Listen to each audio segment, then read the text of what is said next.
Hello, hello. Can everybody hear me? If you can hear me, press do a little emoticon for me, or a smiley face, or anything that lets me know that you can hear me. Can you hear me? Can you not hear me? Is there something going on here? Don't know. Can you hear me? Thumbs up or thumbs down? Anybody?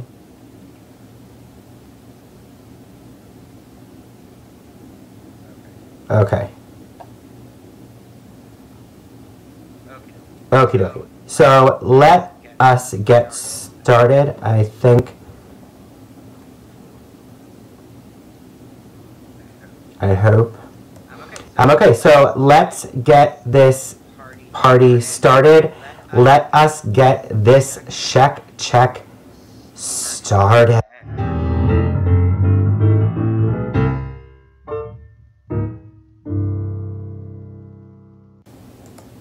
So I just want to thank everyone so much for joining me today for the very first live stream of the Shek Check.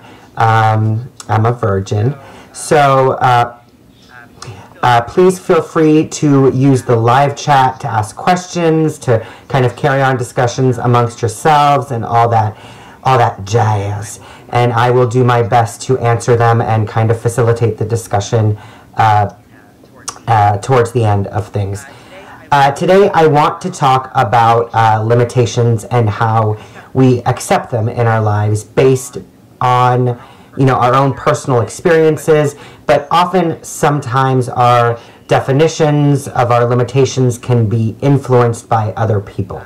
Now this is done sometimes verbally. This could be behavioral cues, or how people treat us, how they speak to us. Basically there are just a plethora of ways that people can influence what we see or call our limitations. So I basically want to start with kind of my own personal example. I was diagnosed with bipolar disorder when I was 21, so it's been 15 years now. You guys can do the math. Now, there are kind of different types of people that you deal with in your life. I mean, that's pretty obvious. But and this wasn't just observed by me when I was diagnosed, but it's also been like through the years after. I'm kind of big on the power of observation of patterns and habits and words meeting actions, both within myself, but kind of around me as well. It's become one of my biggest points of self-care when it comes to the relationship I have with myself, but also any kind of outside relationships I have in life.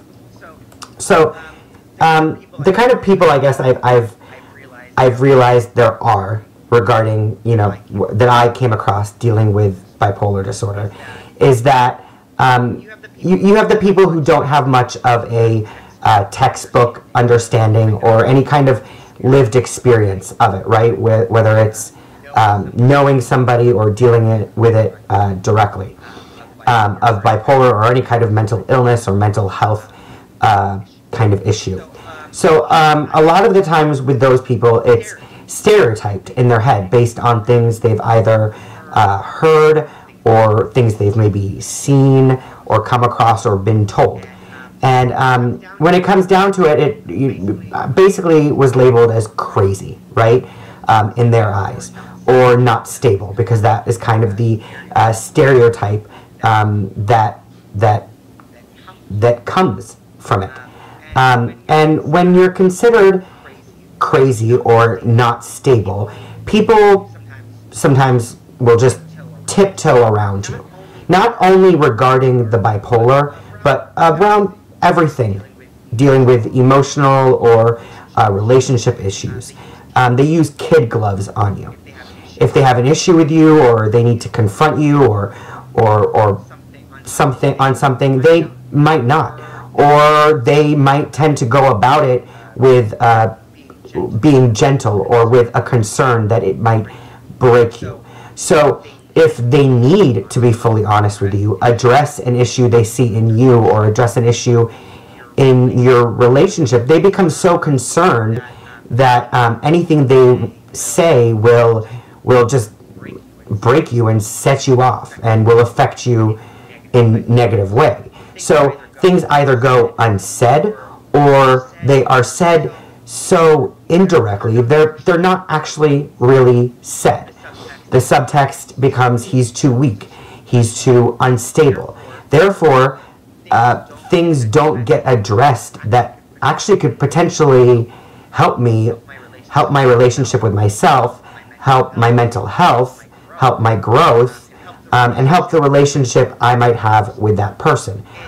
In that sense, they've put a limit on what they think I can handle based on their perception of a stereotype. And then you have the people who do have what I would call a textbook understanding of bipolar disorder. They read all the wonderful books out there that describe the diagnosis. Typically, those books are based on observations and studies of a large grouping of people, which, yes, it is helpful for a base understanding of the general sense of bipolar disorder. However, what I found is people oftentimes will group all these symptoms together and descriptions together, and every single person living with bipolar disorder clearly embodies every single one of these. It's kind of like when people, you get a prescription at the pharmacy and you read all the side effects that could possibly occur, right, with the medication. But we pretty much know they might not all, side effect us. Like, all those side effects are most likely not going to occur to us. Not all of them, or any of them. But they have to list all of those things, right? It's kind of like that. People that are reading those books, which are wonderful books, they're important for the education of bipolar disorder, all of a sudden we become a textbook definition. And my personal belief is that I'm not a textbook definition of bipolar disorder. Nobody is a textbook definition of bipolar disorder. We might have similarities in our bipolar disorder. We most likely do. However, because we all have different brains, that means that there's no way that my imbalance can be like your imbalance in its exactitude. I don't know if that's a word, but I'm going with it at the moment because I kind of like it. Exactitude? Exactitude. Right.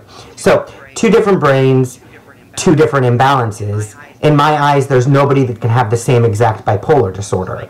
Just like nobody living with bipolar disorder can be on the same exact cocktail of medications to a milligram T. However, what it ends up going to is the same place with it. Some people read it and then based on that put their limits on you. Again, kid gloves, tiptoe around you. They don't think you have the strength to handle certain things or situations or conversations, and again, might not address issues or bring things to full light because of the fear it will break you. Boom. Limitation set for you, only limiting you. Now, this also actually happens, and I've noticed this widespread, is this also happens with people with lived experience of a mental illness, whether it's in their family or a friend, or they themselves have personally dealt with it, by living with bipolar or a mental illness. So based on their experiences, based on what they feel their limits are, what they, that's the phone, what they feel their limits are, becomes, oh, that's fun, based on your limits on what they feel their limits were or are. Again, all it does is define limits for you. I really should have turned that off. And This is the Rayleigh's Pharmacy on Funeral Boulevard. Rayleigh's Pharmacy is calling. Inform you that someone in your household has a prescription refill order. Someone in my household has a prescription. This is the Rayleigh's Pharmacy. This is Rayleigh's Boulevard. We are calling to inform you that someone in your household has a prescription refill order. They said it twice. They said it twice because they feel like it's extremely. Rayleigh's Pharmacy on Funeral Boulevard. We know where you are. Thank you very. I don't get that. Like, I mean, if you know, like, you know where you dropped off your medication. So why? I mean, I don't know. That's the weird. It's not weird. I get it, but it's rude, is what it is. That's what it is. Take a sip. It's not alcohol. And just to be clear, most of these things are not done with malicious intent. Nobody intends, no one's doing it to necessarily hurt you. They think their kind of gentleness with their or carefulness is actually being compassionate. When in the long run, I personally feel it just ends up hurting you. So, carrying on. After like 15 years of this, right, it wore me down. Because the limits other people were kind of assuming in me, I took on those limits. I did start believing it. I did believe, I was not strong. I believed I was weak. Now I might have said the words, I'm not weak, and I'm strong, and I'm a warrior. And they are important words for us to say and put out there. They are far more important if we find the connection of the words to proving it to ourselves. The words important, feeling it, proving it to ourselves, like more important. And the thing I found about kind of feeling that weakness is that it's a feeling that doesn't just sit there. It's a feeling that just continually ate at me. Subconsciously, consciously, it continued to take more and more of me away. And then on September 5th, 2016, I felt like I couldn't handle. I couldn't handle feeling weak anymore. So I attempted to take my life that day. I woke up 2 days later in the hospital. Now, I'm not going to lie. I'm not going to BS it. My immediate feeling was not grateful to be alive. I eventually got there, but it wasn't poof grateful. It wasn't like saying grateful over and over again made me grateful. It's a word. The feeling in my core is different than just saying the word over and over again. For me, not judging anybody else. I realized that there had to be a change in my life so that I wasn't just getting through life. I wasn't suffering through life. I wanted to be actually living life.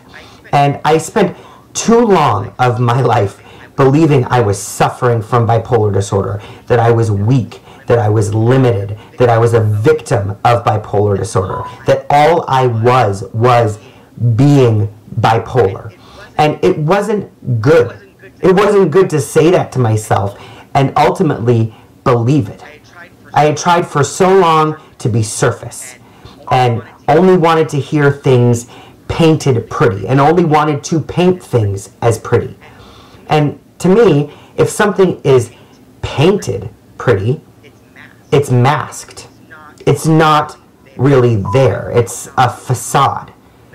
I didn't want to not just put words out there and feel my feelings, but I wanted and I understood that I had to face them and work through them so I could get a better sense of things and better sense of myself.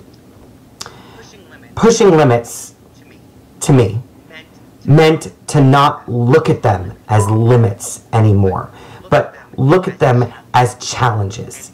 And challenges were meant to be met.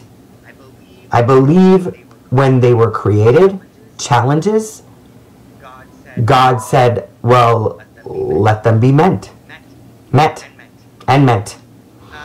Now, I often, I used to say bipolar disorder is my challenge. But the truth is, I don't think bipolar is my challenge. I think the challenge that really exists is me learning to live with bipolar disorder. That meant not attributing all of my mental health to my mental illness. Not saying taking care of my bipolar is taking care of the totality of my mental health. Because there is more to my mental health than my mental illness. There are other parts of my mental health that need to be taken care of as well. And if I'm going to be honest, I honestly think that's a stigma we need to work on as well. Is oftentimes you say mental health, people who do not live with a mental illness hear mental illness. And that takes away from the focus that mental health is something we all should be dealing with. It has nothing to do with a mental illness. I mean, well, it does, but everybody has their mental health, just like we all have our physical health. Excuse me. Anyway, so once I started dealing with those things and finding transparency within myself, talking about the things I don't want to admit, even to myself, actually asking people to be more blunt with me, more honest with me, and also showing myself that I have strength. That's when I saw I wasn't weak, that I was capable of handling and doing so much more than I ever believed I could, than other people believed I could. I wasn't accepting limits set by myself or set by other people. I was accepting challenges. So, it's almost kind of weird because you can hear or see or feel when people think and say or feel, right, that you are weak, right? And on some level, we completely, we allow that to become our truth. We allow that to be understood in us. But I kind of think about it on the other side, right? 1,000 people, 1,000 bazillion, bajillion people, that's a number, can tell you you are stronger than you think. And you might believe it for a moment, but it doesn't mean that you feel it. It becomes a choice for us to prove it to yourself. Because when we start doing things that prove to ourselves that we are stronger than we realize, then it becomes a feeling you live with because you proved it to yourself. Now, we all have things that make us uncomfortable to deal with, that we consider our limits. Oftentimes, it's, the feels, right? And we might avoid working through them. There are people who might avoid admitting that they're feeling them. And then there's some of us who are very open about stating them. And it's important, right? The problem is we might allow ourselves to live in them, but not work through them to get to a better place. Yes, we need to talk about them. Yes, we need those words about our feelings out into the world.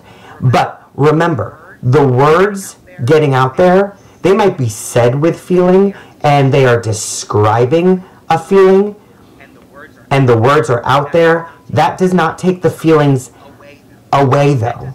That does not make them disappear once they're out in the world. They still have to be addressed and worked through so you can get past them. That is part of my challenges, is I got stuck in talk, not connecting it to the work I needed to do to work through them, for forgiveness, for acceptance, for just like a plethora of things, right? For me, those limits, aka my challenges, was facing the uncomfortable. Because once I did, I saw growth in me. I saw strength in me. And when I saw strength in me, others saw strength in me too. Things changed. Relationships changed. Both with others and my relationship with myself. Being more honest and transparent with myself allowed me to trust myself more. I think we are all far stronger than we let ourselves believe, and that others let us believe. It's just about taking those steps that we need to take to face those challenges. There's a great line from the musical Wicked by Stephen Schwartz. Yes, I'm a musical fanboy. Love me for it, don't hate me for it. And if you did, that's okay. Anyway, so there's a lyric in the song Defying Gravity, where the main character, Alphaba, sings, "I'm through accepting limits, 'cause someone says they're so. Some things I cannot change, but till I try, I'll never know." We don't know what we're capable of. Sometimes we get stuck in trying the same method over and over and over again, and what ends up happening is we get the same results, but maybe on different levels. And then we get to this kind of belief that it will never work. But at the same time, we've been trying the same thing over and over again in different variations, and we're getting the same results. When are we going to stop doing that? We have to going outside of the box and trying something that is completely different and maybe uncomfortable, an approach that tests us and yes, maybe scares us a little bit. You know, not necessarily in a big or harsh, dramatic sense. It's a tiny step sometimes. It's a step that is the perfect size for you. And the thing we have to remember is a tiny step forward is a step. It's a step. It's a movement. And I found that the petting, the people maybe dancing around the truth or focusing on how it's being said so it's not too harsh, and me dancing around my own truth, the kid gloves, it actually only kept me in one spot. So, okay, I've said my piece.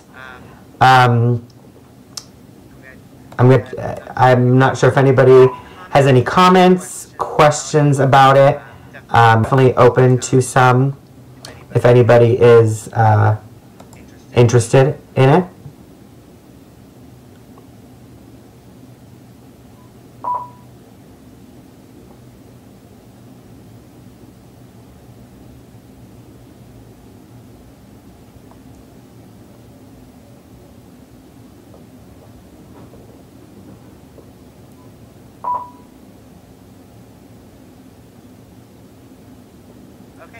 Okay, guys, so please feel free to like, share, subscribe to my channel if you haven't subscribed to it as of yet. Also, you guys can check out my webpage, www.theshekcheck.com. Always feel free to email me on there. There's information on how you can get in contact with me. Check me out on Twitter. It is I'm having trouble right now. It is the @ at Erez, EREZSHEK. My webpage is www.theshekcheck.com. Thank you so much for joining me today. I really appreciate it. I hope it has helped in some sense, or maybe not helped, made you think a little bit, because I think making people think is actually quite more helpful, in my opinion. Have a wonderful day. Enjoy your Sunday.